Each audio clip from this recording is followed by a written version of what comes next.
انسان جہالت سے غلطی کرے وہ بھی غلط ہے، جہالت اللہ کے یہاں عذر نہیں ہے۔ حبیب کریم صلی اللہ علیہ وسلم کا ارشاد ہے، طلب العلم فریضۃ علی کل مسلم و مسلمۃ، علم دین کا طلب کرنا ہر مسلمان مرد عورت پر فرض ہے، یعنی اتنا دین سیکھے کہ وہ اپنی عبادت کر سکے، شریعت کے موٹے موٹے احکام کو وہ جان سکے۔ تو اگر کوئی جاہل رہ کر کہے ہم تو جاہل آدمی ہیں، ہم کو پتہ ہی نہیں ہے، اللہ کے یہاں جو ہے نہیں مانا جائے گا، بلکہ یہ کہا جائے گا تم نے علم کیوں نہیں حاصل کی؟ میں تم نے غلطی کی اس کی سزا الگ، جاہل رہے اس کی سزا الگ۔ کیوں جاہل رہے تم کو تو پڑھنے کا حکم تھا۔ تمہارے نبی پر جو پہلی وحی آئی تھی اقرأ باسم ربک الذی خلق، کہ پہلی وحی آئی تو پڑھنے کے لیے، اور تم جاہل قوم بن کے رہ گئے۔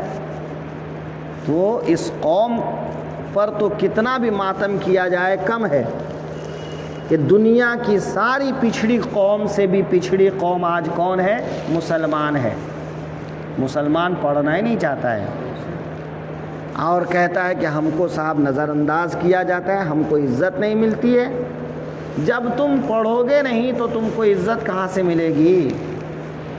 کچھ زمانہ پہلے جو ہے گلف والوں نے ایک ایڈوائزری جاری کیا کہ فلاں فلاں فلاں فلاں عہدے کے لیے ہم کو صرف مسلمان امپلائی چاہیے، لیکن چند مہینوں میں ان کو اندازہ ہو گیا کہ مسلمان اتنے کوالیفائی ہوتے ہی نہیں ہیں۔ تو اب ظاہر سی بات ہے کہ جب مسلمان کوالیفائی ہے نہیں تو نان مسلم کو دینا پڑے گا وہ عہدہ۔ پھر ان لوگوں نے یہ چیز ہٹا دیا، بولا جو مل جائے اس کو اٹھاؤ۔ اور آج دیکھو آپ گلف میں جا کر کے کہ بڑے بڑے عہدے پر نان مسلم ہیں، ان کو اچھی تنخواہیں، اچھی رہائش، اچھی سہولت دی جا رہی ہے۔ بھئی بینکوں میں، کمپنیوں میں، انجینئرنگ وغیرہ وغیرہ کی بڑے بڑے اس میں پوسٹ میں وہی لوگ بیٹھے ہوئے ہیں۔ ہاں مسلمان جاتے ہیں کیا کرتے ہیں؟ یا تو ڈرائیونگ کرتے ہیں، گھر کام کرتے ہیں، صفائی کرتے ہیں، چھوٹے موٹے روڈ وغیرہ بنانے کا کام کرتے ہیں، کنسٹرکشن کا کام کرتے ہیں، چھوٹے موٹے کاموں میں جا رہے ہیں۔ تو جب علم نہیں حاصل کرو گے تو ترقی کیسے کرو گے؟ علم حاصل کرو تو ترقی کا راستہ تمہارے لیے ہموار ہو جائے گا۔ اتنا پڑھ لو کہ کوئی تمہارا مقابلہ ہی نہیں کر سکے، مگر یہ بات مسلمانوں کو سمجھ نہیں ہے۔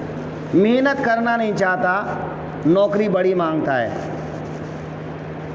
وہ محنت نہیں کرنا چاہتے، راتوں کی نیند نہیں چھوڑنا چاہتے، اور چاہتے یہ ہے کہ پوسٹ بڑا مل جائے۔ ایسا ہوتا نہیں ہے۔ محنت پہلے کرو، پھر مطالبہ بعد میں کرو، تب جا کے تم کو کچھ ملے گا۔ آج ہمارے بچے محنت ہی نہیں کرتے، جب محنت نہیں کرتے تو آگے نہیں بڑھتے، رہ جاتے ہیں۔ اس لیے جو ہے زیادہ تر ٹھیلے پہ دھندا کون کرتا ہے؟ فٹ پاتھ کا دھندا کس کے پاس ہے؟ ساگ سبزی کا دھندا کس کے پاس ہے؟ بڑی کمپنیاں کم ہیں، بڑی دکانیں کم ہیں، لائسنس والی دکانیں کم ہیں۔ بھائی محنت تو کرو گے تب نہ ملے گا تم کو، کرنا ہی نہیں چاہتے ہو تو کیا کیسے ملے گا؟ اور اگر کر بھی لے، آج جتنی بھی قوم ہیں ان قوموں کے پاس ہاسپٹل ہے، ان قوموں کے پاس بڑی بڑی کمپنیاں ہیں۔ یہ بڑی بڑی کمپنیاں اور ہاسپٹل چلانے والے کوئی ایک آدمی نہیں ہے، اسکول چلانے والے کوئی ایک آدمی نہیں ہے، 4 آدمی، 6 آدمی، 10 آدمی، 20 آدمی، یعنی پوری جماعت مل کر کے وہ اسکول چلاتے ہیں، ہاسپٹل چلاتے ہیں، کمپنیاں چلاتے ہیں۔ ان کی کمپنیاں چلتی ہیں، اور مسلمان 2 پارٹنر مل کے کاروبار شروع کرے، 6 مہینے میں لٹیا ڈوب جاتی ہے۔ کیوں؟ یہ چاہتا ہے میں بےایمانی کروں، وہ چاہتا ہے میں بےایمانی کروں۔ کمائی کم کرنے چاہتا ہے، بےایمانی زیادہ کرنے چاہتا ہے، اور دونوں ڈوب جاتا ہے۔ غلط کہہ رہا ہوں تو بتائیے مجھ کو۔ لیکن وہ ایسا نہیں چاہتے، وہ پونجی کو کھانا نہیں چاہتے، وہ چاہتے ہیں کہ منافع کماؤ، منافع کھاتے رہو، منافع لیتے رہو، لیکن پونجی برقرار رکھو۔ اپنے وقت کی ڈیوٹی سب کرو. تو ایسا کریں گے تب نہ آگے بڑھیں گے. بھائی کوئی بھی بڑا کام ایک اکیلے آدمی کے بس کا نہیں ہوتا ہے. اکا دکا لوگ کر جاتے ہیں. وہ تقدیر ساتھ دیتی ہے, کبھی موقع مل جاتا ہے تو لوگ آگے بڑھ جاتے ہیں, لیکن اجتماعیت میں آگے بڑھتے ہیں لوگ, اور اجتماعیت والا کام مسلمان کرتا ہی نہیں ہے. اس لیے نہ مسلمانوں کے پاس ہاسپٹل ہے, نہ مسلمانوں کے پاس جو ہے اسکول ہے, نہ مسلمانوں کے پاس بڑی کمپنیاں ہیں, کچھ بھی نہیں ہے. یہ افسوس کی بات ہے. لیکن ان چیزوں کو سمجھائے کون؟ کوئی سمجھنے کو راضی نہیں ہوتا ہے. خیر اللہ ہی ہدایت دے. جب تک ان چیزوں پر غور نہیں کریں گے آگے نہیں بڑھ سکتے. آگے بڑھنے کے لیے ان چیزوں پر غور کرنا پڑے گا, اور ایسا کچھ کرنا پڑے گا. ہم لوگ تو بھئی مولانا آدمی ہیں, زبان سے بتا ہی سکتے ہیں. لوگ کہتے ہیں ارے بھائی مولانا لوگ کاروبار کیوں نہیں کرتے؟ بھائی آدمی ایک کام کر سکتا ہے, دو کام نہیں کر سکتا. اگر امام صاحب آج جو ہے دھندا لگا کے بیٹھ جائے روڈ پہ تو دوسرے دن نکال دیے جائیں گے.